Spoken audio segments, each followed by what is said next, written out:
नमस्कार साथियों, मैं कुछ कुमार सरल एग्जाम के यूट्यूब पे आपका स्वागत है। दोस्तों, लेकर आए हैं उत्तर प्रदेश से बनने वाले महत्वपूर्ण प्रश्नों का व्याख्या सहित वर्णन। जैसे 1857 की क्रांति से संबंधित जो महापुरुष थे उनके बारे में विशेष जानकारी, उनके जन्म स्थान और उन्होंने कहाँ से अपना आंदोलन शुरू किया, तो उसके बारे में व्याख्या सहित हम लेकर आए हैं इस वीडियो को। और उम्मीद है कि यह उत्तर प्रदेश से संबंधित जो भी परीक्षाएँ लगी हुई हैं उनमें से अगर इसमें से कोई प्रश्न आएगा तो आपसे छूटेगा नहीं।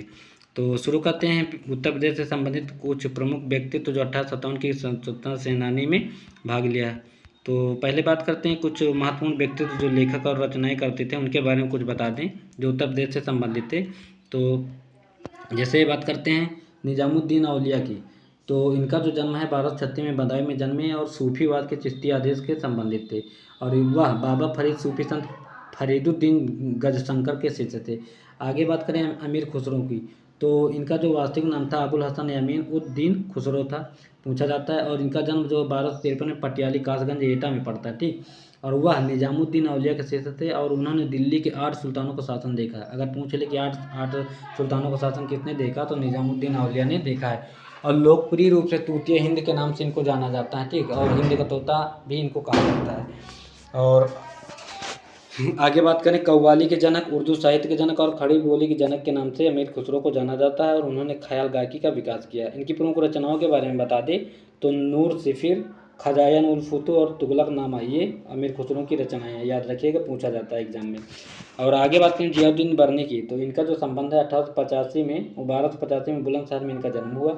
मोहम्मद बिन तुगलक और फिरोज शाह तुगलक के दौरान राजनीतिक विचारक और इतिहासकार के महत्वपूर्ण इनसे संबंध था। और इनके जो महत्वपूर्ण रचनाएं हैं उसके बारे में बता दें तो तारीख फिरोज शाही और फतवा जहांदारी, ये प्रसिद्ध इनकी रचनाएं हैं, याद रखिएगा, पूछा जाता है एग्जाम में मिलान करने के लिए। कबीरदास का जन्म की बात करें तो इनका जो जन्म वाराणसी में हुआ था, लाहतारा नामक गांव में।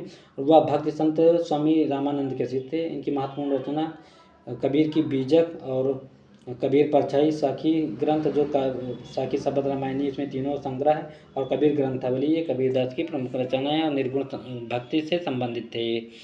और आगे बात करें बीरबल की, तो बीरबल का जन्म जो 1528 में जालौन जिले के कालपी में हुआ था। असली नाम इनका महेशदास था और पहला ऐसा हिंदू था जिसने मुस्लिम धर्म को अपनाया था, बीरबल। वह सम्राट अकबर के नौ रत्नों में से थे। दीन इलाही अपनाने वाला पहले व्यक्ति, देखो बता दिया ना। और अकबर द्वारा स्थापित धर्म। सूरदास की बात करें तो सूरदास वह एक अंधे हिंदू भक्त, कवि और गायक थे। उनकी सर्वश्रेष्ठ रचना में से सूरसागर एक प्रसिद्ध है, ठीक। और आगे बात करें शेख फैजी की, तो शेख फैजी का जन्म 1542-47 में आगरा में हुआ। वह अबुल फजल के बड़े भाई और अकबर के दरबार नवरत्नों में से भी थे, ठीक। और अबुल फजल की बात करें तो अबुल फजल का जन्म 1551 में हुआ था शेख फैजी के बाद। और उन्होंने अकबर के दक्षिण अभियान का नेतृत्व किया। महत्वपूर्ण रचना इनकी अकबरनामा और आईन अकबरी अबुल फजल की प्रसिद्ध रचना है। एग्जाम में अधिकतर इनसे प्रश्न बनाए जाते हैं। टोडरमल की बात करें तो जन्म सीतापुर जिले में लहरपुर में हुआ था। वह अकबर के दरबार में नवरत्नों में भी शामिल थे और वह अकबर के वित्त मंत्री थे जिन्होंने भू राजस्व प्रणाली और दहसाला प्रणाली का विकास किया। इम्पॉर्टेंट है, ठीक। और तुलसीदास के बारे में बता दें तो यह उत्तर प्रदेश के कासगंज एटा में हुआ था, जहाँ भी अमीर खुसरो को बताए थे वहीं के ये भी थे। और वह एक हिंदू वैष्णव संत, कवि और दार्शनिक थे जो भगवान राम के प्रति अपनी भक्ति के लिए जाने जाते हैं। और महाकाव्य के बारे में बताएं तो इन्होंने रामचरितमानस की रचना की और दोहावली, साहित्य रत्न, गीतावली, बिना पत्रिका, कृष्णावली, ये प्रमुख जो हैं रचनाएं तुलसीदास से संबंधित है। आगे बात करें उत्तर प्रदेश से स्वतंत्रता सेनानी में कौन कौन सी थी, तो रानी लक्ष्मीबाई के बारे में बता दें तो इनका जो जन्म है 19 नवंबर 1828 को काशी या वाराणसी में एक महाराष्ट्रीय परिवार में हुआ था, ठीक। एक मिनट। और इनके बचपन का क्या नाम था, तो मणिकर्णिका इनके बचपन का नाम था और इन्हीं के नाम से वाराणसी में मणिकर्णिका घाट भी बनाया गया, ठीक। 1842 में इनका विवाह झांसी के महाराजा गंगाधर राव से हुआ था और उन्हें लक्ष्मीबाई नाम दिया गया तब। और रानी लक्ष्मीबाई को जीवित पकड़ने के लिए अंग्रेजों द्वारा सर ह्यूरोज को नियुक्त किया गया और इसी ने कहा था इस युद्ध में एकमात्र एक मर्द यही है रानी लक्ष्मीबाई, ठीक, इसी ने कहा था ह्यूरोज ने। और 18 जून 1858 को ग्वालियर में एक लड़ाई के दौरान लक्ष्मीबाई की मृत्यु हो गई, जहां उन्होंने ब्रिटिश सेना के खिलाफ बहादुरी से लड़ाई की। और आगे बात करें मंगल पांडे की, तो मंगल पांडे का जो संबंध था उत्तर प्रदेश के बलिया से था। चित्तू पांडे इन्हीं के भाई थे, ठीक, और जिसे बलिया का शेर के नाम से भी जाना जाता है। 19 जुलाई 1827 को निवासी Mangal Pandey British East India company में सेना में एक सैनिक थे। बहरामपुर में अपने हमवतन लोगों के उदाहरण से प्रभावित होकर मंगल पांडे ने चर्बी वाले कारतूसों का उपयोग करने से इनकार किया था। उन्होंने 29 मार्च 1857 को कलकत्ता के पास बैरकपुर में खुले विद्रोह में भाग लिया और अपने साथियों को इसमें शामिल कर लिया। 6 अप्रैल को उनका कोर्ट मार्शल किया गया और 8 अप्रैल 1857 को बैरकपुर में फांसी दे दी गई थी इनको। ठीक, और आगे बात करें बख्त खां की, तो बख्त खां, एक मिनट, इनका जन्म जो है 1797 उत्तर प्रदेश के रुहेलखंड के बिजनौर जिले में हुआ था। ठीक, और बाद में वह ईस्ट इंडिया कंपनी की सेना में सूबेदार बन गए, जिन्हें मुख्य देसी कमांडिंग ऑफिसर कहा जाता था। ठीक, और विद्रोही बनने से पहले सूबेदार बख्त खां ब्रिटिश अधिकारियों के बीच प्रसिद्ध थे। उन्होंने प्रथम स्वतंत्रता संग्राम में दिल्ली में नेतृत्व प्रदान किया। विद्रोह के दौरान अंग्रेजों द्वारा उन्हें घायल कर दिया गया और 1859 में नेपाल के तराई मैदानों में उन्होंने अंतिम सांस ली। बेगम हजरत महल की बात करें तो बेगम हजरत महल प्रथम स्वतंत्रता संग्राम के दौरान सबसे प्रभावशाली महिला नेताओं में से एक थी, जिन्होंने उत्तर प्रदेश में लखनऊ में संचालन किया। और इनके बारे में और बता दें, बेगम हजरत महल शुरू से ही स्वतंत्रता संग्राम की अग्रिम पंक्ति में थी। उन्होंने अपने नाबालिग बेटे बिरजिस कादरी, ये जो वाजिद अली शाह की पत्नी थी, ठीक, जो अवध के अंतिम नवाब थे, को अवध में विद्रोह का नेतृत्व संभाला था। आगे बात करें मौलवी लियाकत अली की, तो मौलवी लियाकत अली जो हैं 1817 से 1892, इनका जन्म इलाहाबाद, बदला हुआ नाम प्रयागराज है, से कुछ मील दूर महगांव की तहसील और परगना चैल में सैयद मेहर अली और अमीना बीबी के घर में होता। उन्होंने और उनके अनुयायियों ने जिला हरदोई के सांडी, बिलग्राम और पाली में सफलतापूर्वक ब्रिटिश विरोधियों का अभियान चलाया। 1872 में मौलवी को बॉम्बे रेलवे स्टेशन पर एक पुलिस अधिकारी स्टाइल द्वारा गिरफ्तार किया गया था, जिसे मौलवी के 2 लोगों द्वारा पूर्व सूचना दी गई थी और 24 जुलाई 1872 के फैसले में उन्हें अंडमान की दंडात्मक बस्ती में जीवन भर के लिए परिवहन की सजा सुनाई थी। आगे बात करें राव कदम सिंह की, तो वह गुर्जरों के एक छोटे समूह के नेता थे, जिन्होंने 1857 के भारतीय विद्रोह के दौरान ब्रिटिश ईस्ट इंडिया कंपनी के खिलाफ लड़ाई लड़ी थी और वह मेरठ जिले के परीक्षितगढ़ और मवाना के राजा के रूप में लोकप्रिय थे। आगे बात करें राम प्रसाद बिस्मिल की, तो राम प्रसाद बिस्मिल एक भारतीय क्रांतिकारी और स्वतंत्रता सेनानी थे, जिनका जन्म 11 जून 1897 को उत्तर प्रदेश के शाहजहांपुर में हुआ था। वह हिंदुस्तान रिपब्लिक एसोसिएशन HRA के नेताओं में से एक थे। उन्हें 1925 में काकोरी ट्रेन डकैती में शामिल होने के लिए जाना जाता है और 19 दिसंबर 1927 को उन्हें गोरखपुर जेल में फांसी दे दी गई थी। और आगे बात करें चंद्रशेखर आज़ाद की, तो उनका जन्म मध्य प्रदेश के भाभरा में हुआ था, लेकिन उन्होंने अपना अधिकांश समय उत्तर प्रदेश में बिताया। उत्तर प्रदेश के उन्नाव में रहते थे। आज़ाद हिंदुस्तानी सोशलिस्ट रिपब्लिक एसोसिएशन के सदस्य, जो भारत में ब्रिटिश शासन को उखाड़ फेंकने के लिए 1928 में गठित एक क्रांतिकारी संगठन था। आज़ाद 1925 को काकोरी ट्रेन डकैती में शामिल थे, जो ब्रिटिश औपनिवेशिक शासन के लिए एक बड़ा झटका था। अंततः 27 फरवरी 1925 को उन्हें इलाहाबाद कलेक्ट्रेट पार्क में पुलिस ने घेर लिया और इन्होंने खुद को गोली मार ली थी। आगे बात करें अशफाक उल्ला खां की, तो अशफाक उल्ला खान का जन्म 22 अक्टूबर 1900 को उत्तर प्रदेश के शाहजहांपुर में होता। खान HRA के एक प्रमुख सदस्य और काकोरी षड्यंत्र, जिसे काकोरी ट्रेन एक्शन का नाम दे दिया गया था, 1925 में HRA द्वारा एक ट्रेन डकैती थी और खान को 19 दिसंबर 1927 को फैजाबाद जेल में फैजाबाद में फांसी दी गई। आचार्य नरेंद्र देव की बात करें तो आचार्य नरेंद्र देव 1889 से 1956 में, इनका जन्म 30 अक्टूबर 1889 को वर्तमान में उत्तर प्रदेश सीतापुर में हुआ था। उन्होंने वकालत छोड़ दी और काशी विद्यापीठ में पढ़ाना शुरू कर दिया, जहाँ उन्हें आचार्य की उपाधि दी गई। चुप्पे रहो।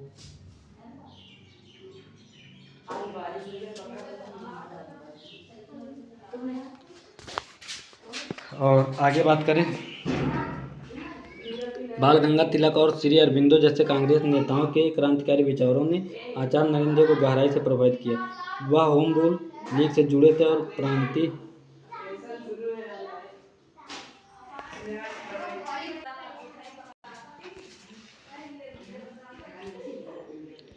आगे बात करें होम रूल लीग से जुड़े थे, प्रांतीय कांग्रेस के सदस्य बने। उन्होंने संयमन कमीशन और सविनय अवज्ञा आंदोलन के खिलाफ प्रदर्शनों में सक्रिय रूप से भाग लिया। आचार्य नरेंद्र देव ने 1934 में भारतीय राष्ट्रीय कांग्रेस के भीतर काम करने वाले एक कट्टरपंथी गुट के रूप में कांग्रेस सोशलिस्ट पार्टी की स्थापना की महत्वपूर्ण भूमिका निभाई। अब मौलाना हजरत मोहानी की बात करें तो मौलाना हजरत मोहानी वही थे जिन्होंने संविधान में उर्दू में हस्ताक्षर किए थे। ठीक, मौलाना हजरत मोहानी का जन्म 1 जनवरी 1875 को उत्तर प्रदेश के उन्नाव जिले में कस्बे में मोहन में हुआ था। आरंभिक पढ़ाई पूरी करने के बाद उन्हें अलीगढ़ मुस्लिम विश्वविद्यालय में दाखिला मिला। हजरत मोहानी ने अलीगढ़ से उर्दू ए मुअल्ला के नाम से पत्रिका निकालना शुरू किया। वह कांग्रेस के सक्रिय सदस्यों में से थे। वे वर्ष 1907 की कांग्रेस से जुड़े रहे। कुछ इतिहासकारों के अनुसार मौलाना हजरत मोहानी ने 1921 में इंकलाब जिंदाबाद का नारा लिखा था और मौलाना हजरत मोहानी ने आखिरी सांस तक देश के लिए अपनी जान कुर्बान कर दी। 13 मई 1951 को लखनऊ में हजरत मोहानी को अंतिम सांस लेना पड़ा। और कितना है अभी मैटर बहुत है, तो आज के लिए 1 मिनट। अब इधर बात करें चित्तू पांडे, जो मंगल पांडे के भाई, इनके बारे में बता दें तो उत्तर प्रदेश के बलिया जिले के एक रत्तूचक में जन्मे चित्तू पांडे 10 मई 1895 6 दिसंबर 1946 को लोकप्रिय रूप से शेर बलिया का शेर कहा जाता था। एक प्रतिष्ठित स्वतंत्रता कार्यकर्ता, उन्होंने बलिया में भारत छोड़ो आंदोलन का नेतृत्व किया। जवाहरलाल नेहरू और सुभाष चंद्र बोस द्वारा बलिया के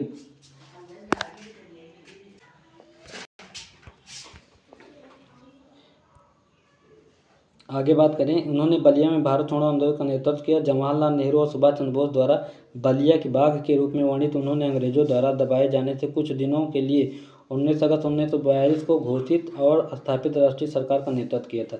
समानांतर सरकार कलेक्टर को सत्ता सौंपने और सभी गिरफ्तार कांग्रेस नेताओं को रिहा करने में सफल रहे और यह सरकार ज़्यादा दिनों तक नहीं चली। 22 से 23 अगस्त की मध्यरात के दौरान ब्रिटिश सैन्य बलों ने बलिया में प्रवेश किया और लोकप्रिय सरकार को उखाड़ने का। आगे बात करें राजा महेंद्र प्रताप की, तो उनका जन्म 1 दिसंबर 1986 को उत्तर प्रदेश के हाथरस जिले में मुरसान राज्य के राजसी जाट परिवार में होता। वह भारत की पहली अंतरिम सरकार के अध्यक्ष थे। फिर बात करें स्वामी सहजानंद की, बिहार से सक्रिय थे ये। स्वामी सहजानंद 1889 से 1950 का जन्म उत्तर प्रदेश के गाजीपुर में हुआ था। वह एक युवा छात्र के रूप में प्रतिभाशाली थे। अपने घर और परिवार को त्याग कर और तपस्या का मार्ग अपनाकर वह वाराणसी चले गए, जहाँ उन्होंने संस्कृत और हिंदू दर्शन का अध्ययन करने के लिए 9 साल समर्पित किया। उन्होंने बिहार के शाहाबाद जिले और उत्तर प्रदेश के निकटवर्ती जिले गाजीपुर में असहयोग आंदोलन के आयोजन में प्रमुख भूमिका निभाई। कृषि आंदोलनों के केंद्रीय नारे के रूप में जमींदारी प्रथा के उन्मूलन और किसान समिति के निर्माण की वकालत करते हुए उन्होंने किसान प्रतिरोध को संगठित करने के लिए समानती उत्पीड़न के ज्वलंत मुद्दों जैसे जबरन श्रम, अवैध वसूली, बेदखली आदि को उठाया। उन्होंने 1936 में लखनऊ में अखिल भारतीय किसान सभा का गठन किया। इंपॉर्टेंट टॉपिक यहाँ से। वे एक सशक्त लेखक भी थे और पटना से हिंदी साप्ताहिक हुंकार नामक पत्रिका इन्हीं के द्वारा निकाली गई थी। पुरुषोत्तम दास टंडन की बात करें तो 1 अगस्त 1882 को इलाहाबाद में इनका जन्म हुआ। उन्होंने 1908 में तेज बहादुर सप्रू के अधीन इलाहाबाद उच्च न्यायालय में वकील के रूप में अभ्यास किया। उन्होंने असहयोग आंदोलन के नमक सत्याग्रह से सक्रिय भूमिका निभाई। वह 1934 में बिहार प्रांतीय किसान सभा के अध्यक्ष के रूप में नियुक्त किया गया और इन्हें यूपी गांधी के नाम से भी जाना जाता है, पुरुषोत्तम दास टंडन को। 1961 में उन्हें भारत रत्न प्राप्त हुआ। और आगे बात करें मौलाना शौकत अली की, तो शौकत अली का जन्म जो है 1873 में रामपुर में हुआ था। वह ऑटोमन साम्राज्य के पतन की प्रतिक्रिया में भड़के खिलाफत आंदोलन में से एक मुस्लिम नेता थे। उन्होंने 1934 से 1938 में ब्रिटिश भारत में सेंट्रल असेंबली के सदस्य के रूप में भी कार्य किया था। सर सैयद अहमद खां की बात करें तो सर सैयद अहमद खां का जन्म एक सम्मानित मुस्लिम परिवार में हुआ था। वह ब्रिटिश सरकार की न्यायिक सेवा के एक वफादार सदस्य थे। 1876 में सेवानिवृत्ति के बाद 1878 में इंपीरियल लेजिस्लेटिव काउंसिल में शामिल हो गए। उन्होंने 1888 में नाइटहुड की उपाधि प्राप्त की। वह पश्चिमी वैज्ञानिक शिक्षा को कुरान की शिक्षाओं के साथ सामंजस्य स्थापित करना चाहते थे, जिनकी व्याख्या समकालीन तर्कवाद और विज्ञान के प्रकाश में की जानी थी। हालांकि उन्होंने कुरान के अंतिम अधिकार के रूप में भी माना है। उन्होंने 1875 में अलीगढ़ मुस्लिम एंग्लो इंडियन कॉलेज, बाद में अलीगढ़ मुस्लिम विश्वविद्यालय अब है की स्थापना की। उन्होंने बेहतर शिक्षा के माध्यम से और पर्दा के बहुविवाह का विरोध करके, आसान तलाक की वकालत करके और पीरी और मुरीदी की व्यवस्था की निंदा करके महिलाओं की स्थिति में सुधार करने के लिए संघर्ष किया था। उन्होंने हिंदू और मुस्लिम हितों की बुनियादी समानता का भी प्रचार किया। गोविंद वल्लभ पंत की बात करें तो उत्तर प्रदेश के पहले मुख्यमंत्री थे यही, और जन्म इनका 10 सितंबर 1887 को अल्मोड़ा के निकट खूंट गांव में करहाड़े ब्राह्मण परिवार में हुआ था। पंत ने इलाहाबाद विश्वविद्यालय से पढ़ाई की और बाद में काशीपुर में वकील के रूप में काम किया। 1921 में उन्होंने राजनीतिक में प्रवेश किया और आगरा से अवध से संयुक्त प्रांत की विधानसभा के लिए चुने गए। एक सक्षम वकील के रूप में जाने जाने वाले पंत को 1920 के दशक के मध्य में राम प्रसाद बिस्मिल, अशफाकुल्लाह खां और काकोरी मामले में शामिल अन्य क्रांतिकारियों को प्रतिनिधित्व करने के लिए कांग्रेस पार्टी द्वारा नियुक्त किया गया था। 1940 में सत्याग्रह आंदोलन में मदद करने के लिए पंत को गिरफ्तार कर लिया गया और जेल में डाल दिया गया। 1942 में भारत छोड़ो आंदोलन प्रस्ताव पर हस्ताक्षर करने का उन्हें फिर से गिरफ्तार कर लिया गया। उस पद पर उनकी उपलब्धियों में जमींदारी प्रथा का उन्मूलन था और इसके अलावा उन्होंने हिंदू कोड बिल पारित किया, हिंदू पुरुषों के लिए एक विवाह को अनिवार्य बना दिया और हिंदू महिलाओं को तलाक और पैतृक संपत्ति में विरासत का अधिकार इन्होंने ही दिया था। उन्होंने 1955 से 1961 तक केंद्रीय गृह मंत्री के रूप में भी काम किया था। ठीक, और आगे बात करें राम मनोहर लोहिया की, तो राम मनोहर लोहिया कहते हैं तो गृह मंत्री के रूप में उनकी मुख्य उपलब्धि राज्यों को भाषाई आधार पर पुनर्गठित करना था। वह हिंदी को केंद्र सरकार और कुछ राज्यों को आधिकारिक भाषा के रूप में स्थापित करने के लिए जिम्मेदार थे। इसी दौरान 26 जनवरी 1957 पंत को भारत रत्न प्राप्त हुआ था। ठीक, राम मनोहर लोहिया की बात करें तो राम मनोहर लोहिया का जन्म 23 मार्च 1910 को अकबरपुर में होता, जो वर्तमान भारत के उत्तर प्रदेश का हिस्सा है। 1932 में भारत लौटकर गांधी जी के सत्याग्रह, सविनय अवज्ञा आंदोलन के आह्वान के जवाब में लोहिया स्वतंत्रता आंदोलन में कूद पड़े। नासिक रोड जेल में उनको कैद किया गया और कांग्रेस के भीतर उन्होंने कांग्रेस सोशलिस्ट पार्टी नामक युवा विंग का गठन किया था। और आगे कुछ महत्वपूर्ण और महापुरुष हैं, उनके बारे में हम आपको नहीं, इसके बारे में बता देते हैं, दो और रह गए।